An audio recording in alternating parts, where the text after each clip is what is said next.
Hey, what's up guys? Today we're going to be taking a look at personally what I think is one of Casio's coolest G-Shocks. This is the GW2310FB. They have a newer model called the 2310FB-1. This is actually one of the original models. The 2310 was originally released back in the early 2000s. I don't know the specifics of when this model was actually released, but one of the things that makes this one of the coolest, at least in my opinion, one of the coolest G-Shocks that you can actually pick up is this right here.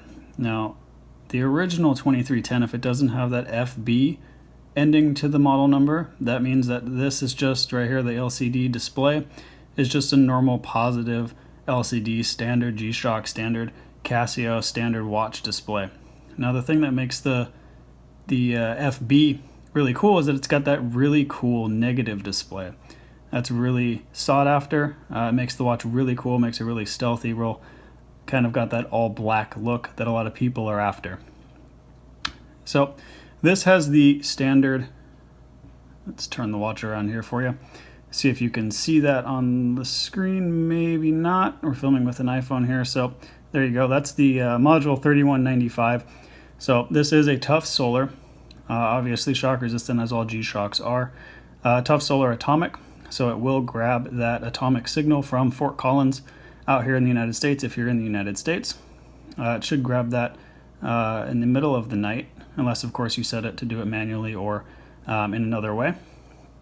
Got all your standard modes here. So this is the timekeeping mode. You can see that it has the Sunday date here, date at the top of the day of the week, I should say. It's got your actual date numerical there.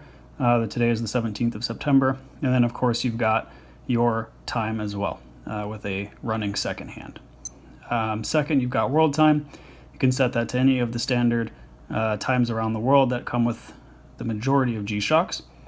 You have your alarm, of course, stopwatch, timer, and if you go back, you get the nice audible click that tells you you're back at the beginning, the very first function. So as you can see up here in the upper left, you've also got all of your kind of mode displays here, or I shouldn't say mode, but information displays, secondary information displays. They tells you that whether or not power save is on. That's the little PS. Let's see if we can get it to focus.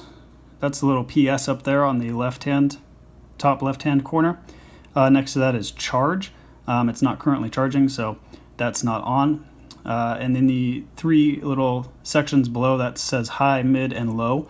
That's to give you your battery charge percentage. Right now we're at mid. This battery may need to get changed at some point because it hasn't really gone past the mid, but even though it's been out in the sun for quite a few days, so this battery may be on its way out. You've got all your standard module functions here. I usually just call them the 1, 2, 3, 4 buttons. I know there's actual proper names for those, but I just go with 1, 2, 3, 4. You've got your mode, adjust, reverse, and forward. Reverse and forward, good for changing the world time, dates, and all those different functions like that, resetting your alarm and timer, things of that nature. Really cool watch. I don't know if you can tell, we're trying to, there you go. You can kind of see when you hit the light here at the middle G-Shock button. You can kind of see it. Mostly just illuminates the numbers and illuminates it really cool.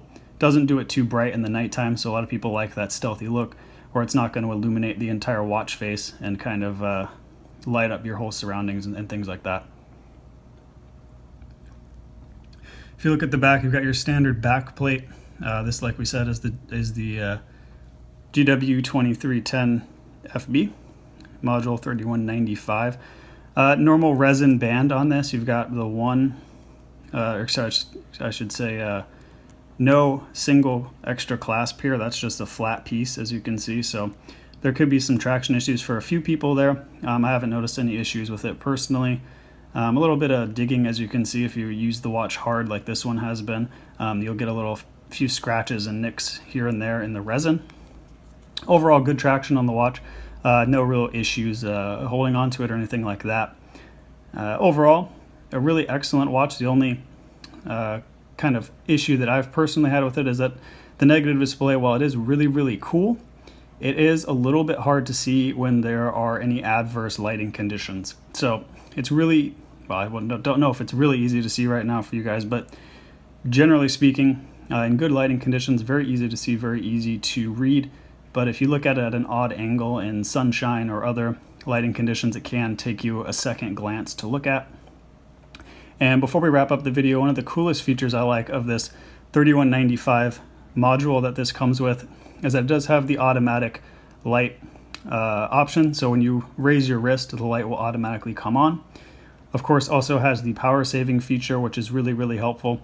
And of course, as with all other G-Shocks, you can have it automatically grab that Fort Collins atomic time. Overall, personally, one of the coolest watches I think that G-Shock has made, that Casio has made. That negative display really, really makes this model. The standard 2310, personally not really a fan of it. I think that the case didn't really do too many favors to the positive display, but when you throw that negative display on here, like you can see on this version, it really brings the watch to life, and I think it looks really, really cool. So thanks for watching, guys.